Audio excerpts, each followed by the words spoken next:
Cinema शौकीन सबका स्वागत करता है। आज हम बात करने वाले हैं राइडर्स ऑफ जस्टिस के बारे में। ये कहानी है मार्कस की, जो एक सोल्जर है और जब वो अफगानिस्तान में होता है तभी उसे खबर मिलती है कि उसकी पत्नी की एक दुर्घटना में मौत हो गई है। फिर अपनी पत्नी के मौत के बाद मार्कस डिप्रेशन में चला जाता है। तभी कुछ लोग आकर के उसे बताते हैं कि तुम्हारी पत्नी की मौत दुर्घटना में नहीं हुई थी, बल्कि कुछ गुंडों ने उसे करवाया था। इसीलिए मार्कस निश्चय करता है कि वो अपनी पत्नी के मौत का बदला लेगा। कहानी की शुरुआत होती है और हम एक बुजुर्ग आदमी को देखते हैं जो अपनी भतीजी के साथ बाहर गया होता है और वो उसके लिए क्रिसमस का तोहफा खरीदना चाहता है और उसे पता है कि उसकी भतीजी को साइकिल बहुत पसंद है। इसीलिए वो उसे एक दुकान पे ले जाता है और कहता है कि मुझे अपनी भतीजी के लिए एक साइकिल लेना है। तब दुकानदार उसे साइकिल दिखाता है, लेकिन यहाँ पे सिर्फ लाल रंग की साइकिल होती है। तब वो लड़की कहती है कि मुझे लाल रंग की नहीं, नीले रंग की साइकिल चाहिए और लाल रंग मुझे बिल्कुल भी पसंद नहीं। तब इस लड़की का अंकल उस दुकानदार से कहता है कि क्या तुम नीले रंग की साइकिल ला सकते हो, और वो दुकानदार कहता है कि मैं कोशिश करूंगा। और इतना कहने के बाद वो किसी को कॉल करता है। तभी हम एक वैन में कुछ लोगों को देखते हैं और उन्हें एक नीले कलर की साइकिल नजर आती है जो अभी एक जंजीर से बंधी हुई है। फिर वो लोग जंजीर काटते हैं और साइकिल को चुरा लेते हैं। तभी हम मार्कस को देखते हैं जो अफगानिस्तान में है और मार्कस अभी अपनी पत्नी को कॉल करता है और उसे बताता है कि उसकी छुट्टियां पोस्टपोन कर दी गई हैं, इसीलिए कहीं वो क्रिसमस पे नहीं आ पाएगा। और इस बात को सुनने के बाद उसकी पत्नी बहुत निराश होती है और कहती है कि इस बात को सुनने के बाद हमारी बेटी बहुत दुखी हो जाएगी। मार्कस की बेटी का नाम है मटिल्डा, इसीलिए जब मार्कस की पत्नी मटिल्डा को ये बात बताती है तब मटिल्डा बहुत ही ज्यादा दुखी हो जाती है और वो इमोशनल होने लगती है। तब मार्कस की पत्नी कहती है कि अब तुम्हें स्कूल जाना पड़ेगा। तभी उसे याद आता है कि मटिल्डा की साइकिल कल रात चोरी हो गई है और मटिल्डा की साइकिल नीले कलर की थी जिससे शुरू में कुछ गुंडों ने चुरा लिया। इसीलिए अब मटिल्डा और भी ज्यादा दुखी हो जाती है। तब उसकी माँ उससे कहती है कि आज मैं तुम्हारे साथ चलूंगी और हमें बहुत मजा आएगा क्योंकि हम ट्रेन से जाने वाले हैं। तभी दूसरी तरफ हम ओटो नाम के एक रिसर्चर को देखते हैं जिसका आज प्रेजेंटेशन है और जब उसकी कंपनी उसका प्रेजेंटेशन देखती है तब उन्हें लगता है कि ओटो दिन भर टाइम पास करता है और उसने कुछ भी रिसर्च नहीं किया है, क्योंकि कई साल की रिसर्च में उसने सिर्फ ये बात पता की है कि अमीर लोग महंगी गाड़ियां लेते हैं और गरीब लोग कैसी भी गाड़ी ले लेते हैं। इसीलिए अब ओटो को नौकरी से निकाल दिया जाता है और ओटो भी जाकर के ट्रेन में बैठ जाता है। तभी वो ट्रेन में एक आदमी को देखता है जो देखने में बहुत हट्टा कट्टा होता है और उसके शरीर पे टैटू भी होता है और ये आदमी देखने में गैंगस्टर लग रहा होता है। तभी ओटो की नजर पड़ती है एक दूसरे आदमी पे और वो देखता है कि ये आदमी एक सैंडविच लेकर के बैठा था और एक महंगा जूस भी, लेकिन बिना सैंडविच खाए और बिना जूस को पिए वो कचरे में फेंक देता है। इसीलिए ओटो को इन पे शक होने लगता है क्योंकि अगले स्टेशन पे जूस वाला आदमी नीचे उतर जाता है और इसी स्टेशन पे मटिल्डा अपनी माँ के साथ अंदर आती है और जैसे ही ओटो इन्हें देखता है वो मटिल्डा की माँ को अपना सीट दे देता है और खुद खड़ा हो जाता है। लेकिन उसके तुरंत बाद ही इस ट्रेन का एक्सीडेंट हो जाता है और सारे लोग जख्मी हो जाते हैं और वहीं पे मटिल्डा की माँ की मृत्यु हो जाती है। ओटो को भी थोड़ी बहुत चोट लगी होती है। तभी हम मार्कस को देखते हैं जिससे ये खबर मिलती है कि उसकी पत्नी का देहांत हो गया है। इसीलिए मार्कस अपने शहर वापस आ जाता है और जब वो हॉस्पिटल पहुंचता है तब वो अपनी बेटी को बहुत ही बुरी हालत में देखता है क्योंकि उसने अपनी माँ को खो दिया है। इसीलिए वो बहुत ज्यादा रो रही होती है। तभी मार्कस के पास एक नर्स आती है और वो मार्कस को कहती है कि शायद आपको अपनी पत्नी की डेड बॉडी नहीं देखनी चाहिए क्योंकि उनकी हालत बहुत ही ज्यादा खराब है। लेकिन मार्कस कहता है कि नहीं, मैं अपनी पत्नी को देखना चाहता हूँ। इसीलिए मार्कस जैसे ही अपनी पत्नी का चेहरा देखता है वो भी टूट जाता है क्योंकि उसके शरीर के चीथड़े उड़ चुके होते हैं। इसी बीच ओटो अपने घर पहुंचता है और जब वो टीवी चलाता है तब उसे पता लगता है कि इस ट्रेन हादसे में जितने लोग मरे हैं उनमें से एक ऐसा शख्स था जो राइडर्स ऑफ जस्टिस के खिलाफ गवाही देने वाला था। इसीलिए अब ऑटो को और भी ज्यादा शक हो जाता है कि ये एक्सीडेंट नहीं था बल्कि इसे जानबूझ के करवाया गया था। तभी हम मार्कस और इसकी बेटी को चर्च में देखते हैं और यहाँ पे मार्कस की पत्नी का अंतिम संस्कार हो रहा होता है और मटिल्डा की हालत बहुत ही ज्यादा खराब होती है और मार्कस भी अंदर से टूटता जा रहा होता है। तभी हम ओटो को देखते हैं जो पहुंचता है पुलिस वालों के पास और उन्हें बताता है कि जो आदमी मरा था उसका नाम था ईगल और वो राइडर्स ऑफ जस्टिस के खिलाफ गवाही देने वाला था और उस ट्रेन में मैंने एक और आदमी को देखा था और मुझे लगता है कि यह हादसा जानबूझ के करवाया गया है। और जब पुलिस वाले इसकी थ्योरी सुनते हैं तब वो बताता है कि एक आदमी सैंडविच और जूस लेकर के बैठा था, लेकिन जैसे ही स्टेशन नजदीक आया उसने बिना कुछ खाए उन दोनों चीजों को डस्टबिन में फेंक दिया और वो नीचे उतर गया जैसे उसे पता था कि अगले स्टेशन पे क्या होने वाला है। लेकिन पुलिस वाले यहाँ पे ओटो की बातों पर विश्वास नहीं करते और उन्हें लगता है कि ये पागल आदमी है। तभी हम मटिल्डे और मार्कस को देखते हैं और ये दोनों बहुत निराश है और उसे लगता है कि उसके पिता भी बहुत निराश है और वो अंदर से टूटते जा रहे हैं। इसीलिए मटिल्डे अपने पिता को कहती है कि आपको साइकियाट्रिस्ट के पास जाना चाहिए और 1-2 सेशंस लेने चाहिए, लेकिन मार्कस मना कर देता है और वो जैसे ही बाहर निकलता है वो अपने दरवाजे पे ओटो को पाता है और ओटो यहाँ पे अपने साथी के साथ आया होता है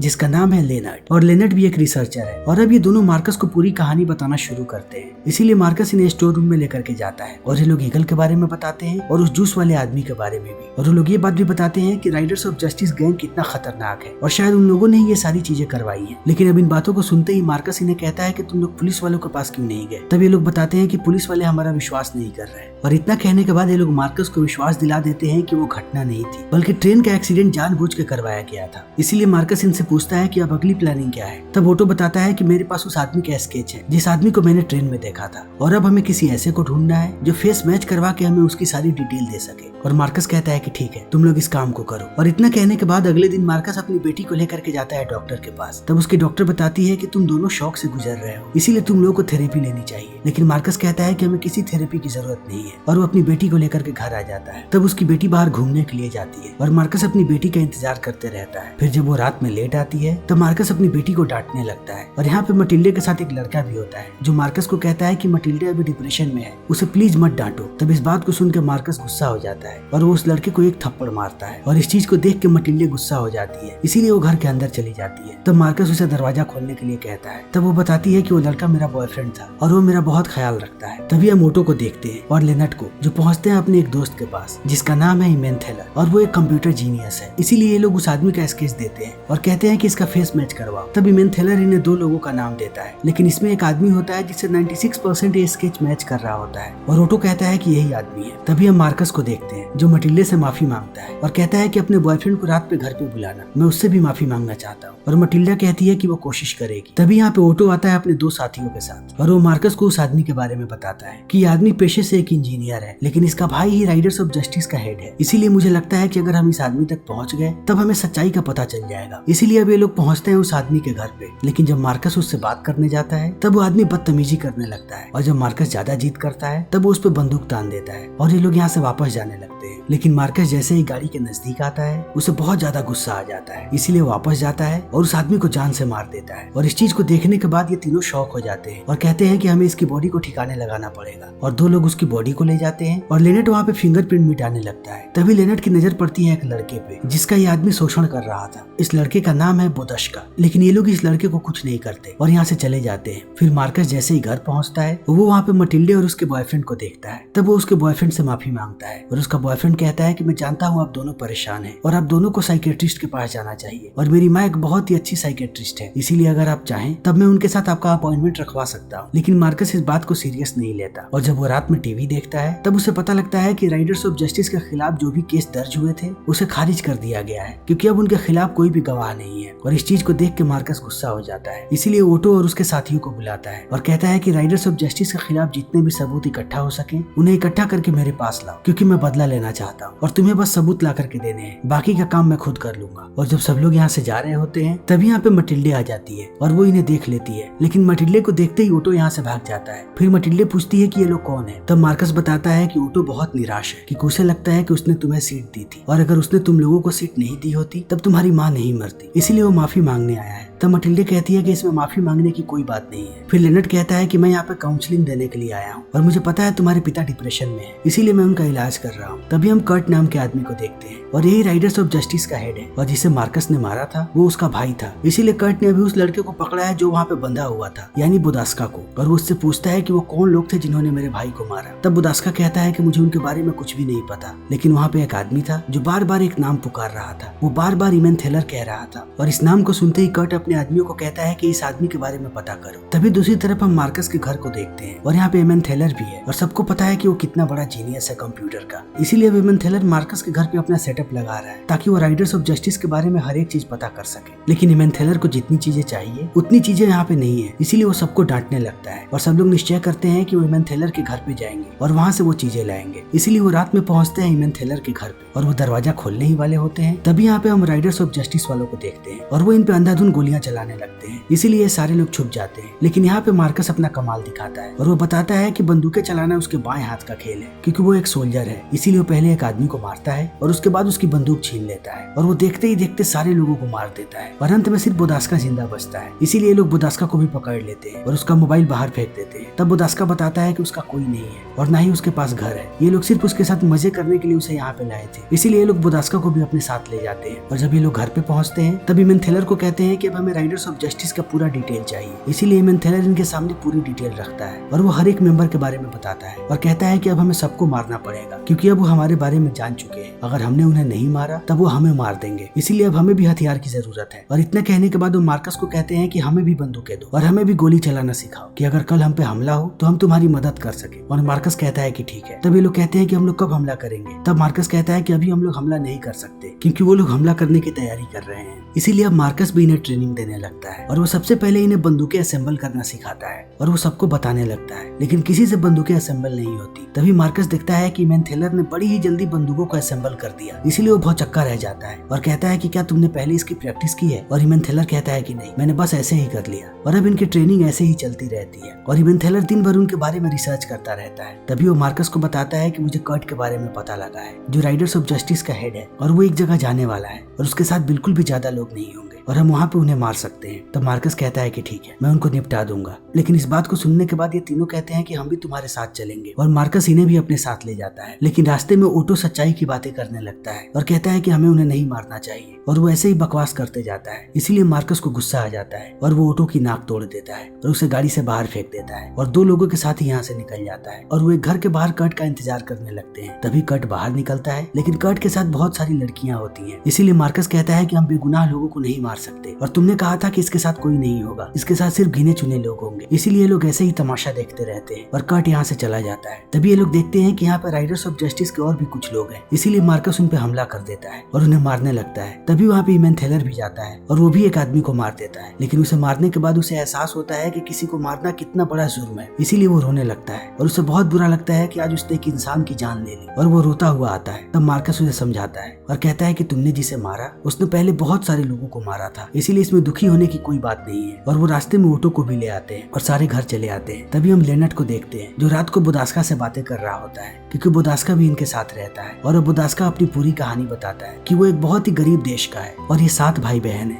इसीलिए इसके माता पिता ने इसे बेच दिया और कर्ट का भाई उसे खरीद करके लाया और वो उसके साथ शरीर संबंध बनाता था। और जिस दिन इन लोगों ने उसे मारा उसी दिन वो लोग वापस आए थे। और इस बात को सुनने के बाद लेनर्ड बहुत चक्का रह जाता है और कहता है कि तुमने क्या कहा, तुम लोग उसी दिन वापस आए थे? तब वो लड़का कहता है कि हाँ। और यहाँ पे लेनर्ड को पता लगता है कि वो आदमी कभी ट्रेन में था ही नहीं और इन लोगों ने गलत आदमी को मार दिया और ट्रेन में जो कुछ भी हुआ शायद वो हादसा ही था। इसीलिए जल्दी ही ये लोग बात बताते हैं मार्कस को और मार्कस को जैसे ही ये बात पता लगती है मार्कस पागल होने लगता है और वो रोने और चिल्लाने लगता है कि उसने इतने सारे लोगों को बिना मतलब के मार दिया। और अब मार्कस का डिप्रेशन बाहर आ रहा है। वो अपनी पत्नी के मौत से जितना डिप्रेस हुआ था अब वो सारा का सारा डिप्रेशन बाहर आ रहा है। इसीलिए वो अपने बाथरूम में तोड़फोड़ करने लगता है और अपने आप को चोट पहुंचाने लगता है और वो बहुत ही ज्यादा टूट जाता है। तभी ऑटो उसके पास जाता है और उसे उठाता है और उसे समझाने लगता है कि अगर तुम ऐसे टूट जाओगे तब तुम्हारी बेटी का कौन ख्याल रखेगा। तुम्हें अपनी बेटी के सहारे अपनी जिंदगी बितानी चाहिए और तुम्हें उसका ख्याल रखना चाहिए, उसकी जिम्मेवारी उठानी चाहिए। और यहाँ पे हमें पता लगता है कि ऑटो की भी एक बेटी थी और ऑटो ने उस पर ज्यादा ध्यान नहीं दिया, इसीलिए उसका देहांत हो गया। और ऑटो अभी भी अपने आप को अपनी बेटी के मौत का जिम्मेवार मानता है, इसीलिए ऑटो नहीं चाहता कि मटिल्डे के साथ भी वैसा हो और वैसे ही मार्कस को समझाते रहता है। तब तक राइडर्स गैंग को इन सब के बारे में पता लग चुका है और उन्हें एमन थेलर के बारे में पता है, ऑटो के बारे में पता है और लेनर्ड के बारे में भी पता है। इसीलिए वो हर जगह इन तीनों को ढूंढ रहे हैं। तभी मटिल्डा का बॉयफ्रेंड यहाँ पे गलती करता है। वो मटिल्डा और ऑटो की एक तस्वीर खींचता है और उसको इंस्टाग्राम पे अपलोड कर देता है और ये तस्वीर राइडर्स ऑफ जस्टिस वालों को मिल जाती है। इसीलिए वो पहुंचते हैं मटिल्डा के बॉयफ्रेंड के पास और एक एक करके उसकी उंगलियां तोड़ने लगते हैं और वो मार्कस का एड्रेस बता देता है। फिर भी कर्ट उसकी सारी उंगलियां तोड़ देता है क्योंकि कर्ट एक साइको आदमी है। तभी दूसरी तरफ हम मार्कस के घर को देखते हैं जहाँ टेबल पे बैठ के सारे लोग खाना खा रहे होते हैं। तभी अचानक इन पे अंधाधुंध गोलियां चलने लगती हैं क्योंकि यहाँ पे कर्ट आ चुका है अपने सारे आदमियों के साथ और वो इन पे अंधाधुंध गोलियां चला रहा है और यहाँ पे बहुत सारे लोग घायल हो जाते हैं। मार्कस के पैरों पर भी गोली लग जाती है और एमन थेलर को भी गोली लगी होती है। फिर भी मार्कस अपनी बेटी को बचाता है और कहता है कि अपने कमरे में जाओ और बिस्तर के नीचे छुप जाओ और मटिल्डे अंदर चली जाती है। तब मार्कस एक एक करके सारे लोगों को मारने लगता है, लेकिन मार्कस बहुत घायल है। तभी कर्ट अंदर आता है और वो मटिल्डे को पकड़ के बाहर ले जाता है और जैसे ही मार्कस को ये बात पता लगती है वो भी बाहर जाता है। तब कर्ट मटिल्डे पे बंदूक तान देता है और वहाँ पे मटिल्डे का बॉयफ्रेंड भी होता है। इसीलिए कर्ट मार्कस को कहता है कि अभी के अभी बंदूक फेंक दो वरना मैं इन दोनों को गोली मार दूंगा। और और मार्कस अपनी बंदूक फेंक देता है। तब कर्ट मार्कस को मारने ही वाला होता है, तभी यहाँ पे बाकी लोग आ जाते हैं और वो अंधाधुंध कर्ट के लोगों पे गोलियां चलाने लगते हैं और कर्ट पर भी, और वो सारे लोगों को मार देते हैं। लेकिन कर्ट अभी भी जिंदा होता है। तभी मार्कस उसके पास जाता है और कर्ट मार्कस से पूछता है कि मैंने तुम्हारा क्या बिगाड़ा है, क्यों मुझे मार रहे हो। तब मार्कस इस बात का कोई जवाब नहीं देता और वो कर्ट को गोली मार देता है। लेकिन अब मार्कस को बहुत ज्यादा गोलियां लगी हैं और सबको लग रहा है कि उसके बचने की कम उम्मीद है। इसीलिए मटिल्डे उसके पास आती है और मार्कस मटिल्डे को गले लगाता है और उससे माफी मांगता है। और अब ये दोनों पिता बेटी रोने लगते हैं और मार्कस मटिल्डे से कहता है कि मैं हमेशा तुम्हारे साथ रहना चाहता हूँ, मैं कभी भी तुमसे दूर नहीं जाना चाहता। और ये बात कहते वक्त मार्कस की आंखें बार बार बंद हो रही होती है। तब मटिल्डे उसे कहती है कि अपनी आंखें खुली रखो। तभी यहाँ पे एम्बुलेंस आ जाती है और अगले दृश्य में हम देखते हैं कि मार्कस ठीक है और घर के बाकी लोग भी। और अब ये सारे लोग खुशी से क्रिसमस मना रहे होते हैं और सब बड़े खुश नजर आते हैं। तभी दूसरी तरफ हम उसी लड़की को देखते हैं जिसने फिल्म की शुरुआत में नीली साइकिल मांगी थी और अब उसके घर पे भी नीली साइकिल आ चुकी है। इसीलिए वो लड़की भी बहुत खुश है और ये फिल्म यहीं पे खत्म हो जाती है। तो दोस्तों, इसी के साथ हमारी आज की ये वीडियो यहीं पे खत्म होती है। उम्मीद है कि आपको हमारी ये वीडियो पसंद आई होगी। अगर आपको हमारी ये वीडियो पसंद आई हो तो इसे लाइक करें, शेयर करें और चैनल को सब्सक्राइब करें। Thank you.